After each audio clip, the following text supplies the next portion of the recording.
आले आणि आपण पाहत आहात झुंजार न्यूज महाराष्ट्र। तर आज आपण महाराष्ट्राचे आराध्य दैवत शिखर शिंगणापूर या ठिकाणी आहोत आणि आज गेली 7 ते 8 दिवस झालं या शिखर शिंगणापूरच्या महादेवाची यात्रा चालू होती। आज खऱ्या अर्थाने ती संपन्न झाली आहे। तर मला खूप अभिमान वाटतो या गावाचा, म्हणजे ज्या महाराष्ट्राच्या कुलदैवताचा महादेवाचा की या महादेवाला इंदूरचे राजे गणेश गंगावडे हे मूठ घालून पूजा करतात।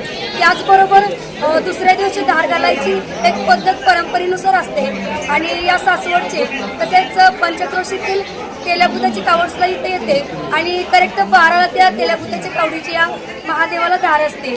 त्याचबरोबर या सर्व कावडींच्या जयघोषामध्ये सर्व नागरिक हर हर महादेव तसेच महादेव खाव या जयघोषाने मुंगी घाट सुद्धा दुमदुमलेला असतो आणि या सगळ्या मुंगी घाटाने तसेच शिखर शिंगणापुरातल्या सर्व नागरिक भाविकांनी तसेच यावर्षी एक विशेषतः एक छोटसा घटना अशी घडली की या शिखर शिंगणापुरामध्ये कित्येक वर्ष असं घडलं नव्हतं की ह्या वर्षी प्रत्येक वर्षी जसं भाविक लाखो भक्तांनी या मंदिरामध्ये येऊन हजेरी लावतात तसेच याही वर्षी पावसाने सुद्धा दरवर्षीप्रमाणे नाही तर यावर्षी त्यांनी हजेरी लावलेली आहे आणि जसं तेल्यापुताची कावडी करेक्ट 12ला धार घालते तसंच या पावसाने सुद्धा धार घातली असं म्हणण्यात तथ्य आहे।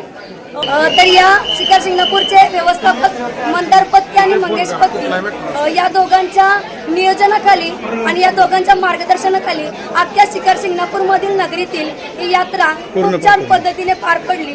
याचबरोबर आपले प्रशासकीय अधिकारी असतील, सर्व प्रशासन असेल, त्याचबरोबर दहिवडी पोलीस स्टेशनचे प्रभारी अधिकारी दत्तात्रय कराडे तसेच सातारा जिल्ह्याचे एसपी तुषार जोशी साहेब असतील, DYSP आपले रणजित साहेब असतील, या सर्वांच्या मार्गदर्शनाखाली सर्व ग्रामस्थांच्या सर्व व्यवस्थापक आपल्या सातारा जिल्ह्याचे खासदार उदयनराजे महाराज यांच्या सर्व मार्गदर्शनाखाली ही यात्रा खऱ्या अर्थाने आज पार पडत आहे आणि आज पार पडलेली दिसून येत आहे। आपल्याला शिखर शिंगणापूर मधील महादेवाची यात्रा पार पडत असताना आपल्या शिखर शिंगणापूर बॅक साईडला म्हणजे पाठीमागच्या साईडला दर्शन रांगेच्या शेजारी एक कडा आहे आणि त्या कड्या शेजारी एक माणूस परवा दिवशी म्हणजे बुधवारी तो माणूस कड्यावरून खाली पडत असताना सातारा जिल्ह्यातील सातारा पथक होमगार्ड या पथकातील होमगार्ड जे कोरेगाव तालुक्याचे आहेत प्रकाश अनबोले त्यांचं नाव आहे।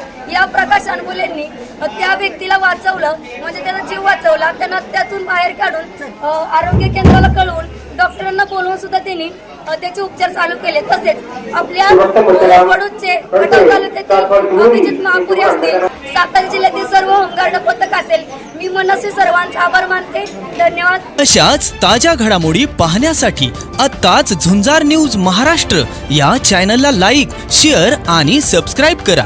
झुंजार न्यूज महाराष्ट्र।